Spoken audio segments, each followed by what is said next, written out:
Hello everybody and welcome back to another video. Once more we are here taking a look at some older toys from my childhood. Those of you wondering, early 2000s, that was my childhood. So, these aren't vintage um, toys, but at this point they're not made anymore. And so that to me is vintage enough. But yeah.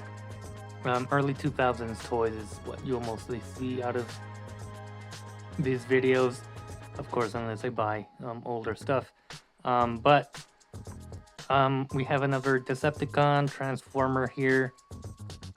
I don't remember what toy line he is from. I don't even know his name. I don't remember his name at all. Toxic Sprayed or something like that. I don't remember. But he was still one hell of a figure.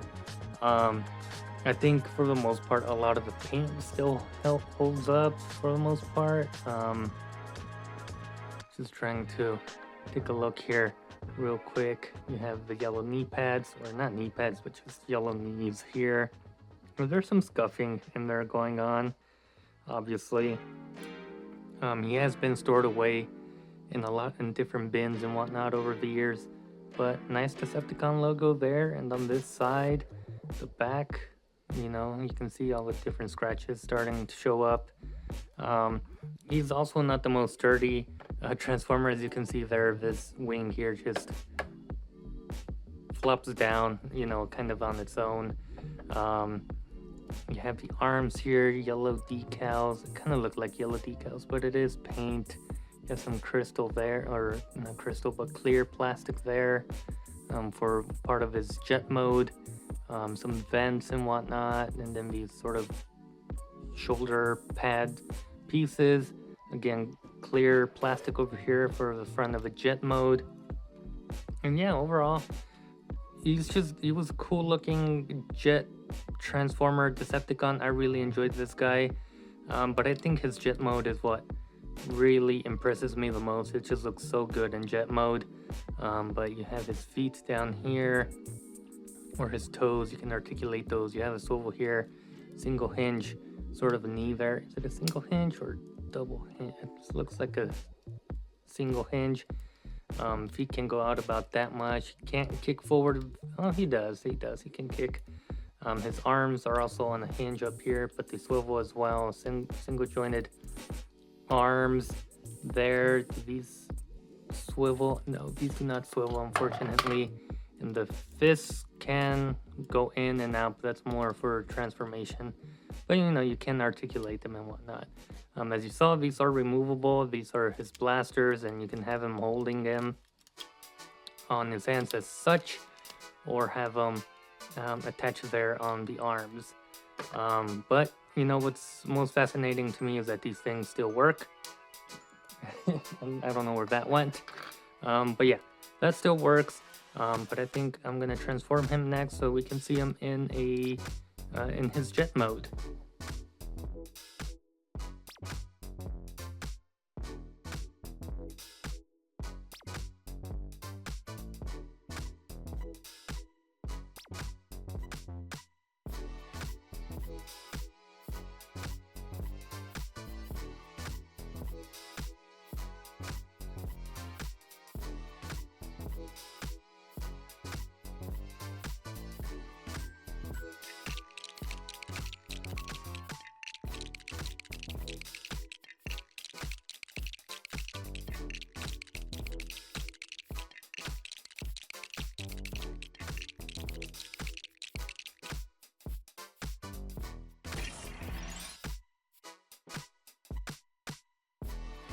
So here we have him transformed, and yeah, I still love this jet mode.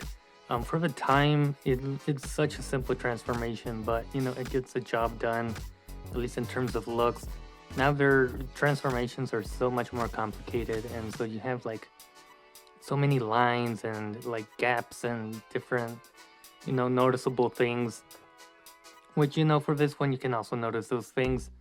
But I feel like it's more subtle. I don't know. The silhouette is just, it's a jet compared to, other transformations where it's like Well, it kind of looks like a jet, but you know, yeah, I'm just still amazed by this thing. The bottom, yeah, sure, it's not the greatest, you know, with the kibble and whatnot. You can see a lot of the legs and the chest piece there. That's to be expected. And then what's nice is that the blasters go under the wings here very nicely. Um, you have like sort of red lights here at the tip of the wings here. Those Decepticon logos are right there and back over here. So that's very cool. And again, I just love this thing for the camo it had, you know, that military camo looks very cool. And then you have, you know, the clear plastic for the cockpit there, looking very nice. And it does, I don't know if it yellowed or if that's the original color of it, but I feel like it might have yellowed out. So I think it might have been a little bit more clear.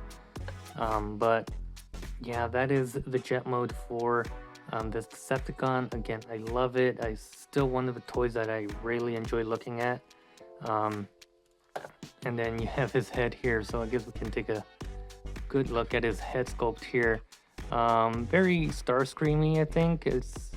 I think it is reused from Starscream of some sort. You know, because a lot of these Jet Boys look the same and whatnot, but there's the head sculpt on that. Not looking too bad. He does have orange eyes. I don't know how well that's showing. There we go. Not translucent, but you know, still a very cool looking head sculpt. It's as easy as just plugging that in. But yeah, I think that mostly does it for this toy. Yeah, I saved the the car mode for last. You know, I feel like I get the opposite with this figure. He just looks fantastic in jet mode, and I think I've had him like this for the longest time now. You do get some light articulation, mostly here at the fins. I believe that's accurate to some jets. You know, they can move these things in order to, you know, maneuver better and whatnot. So that's a nice little attention to detail. But other than that, it's just sort of a static jet. You can rotate these a bit to aim different directions, but for the most part, I keep them straight out as such. But yeah, I think that does it for this video. I hope you guys enjoyed, and I'll see you guys in a future video.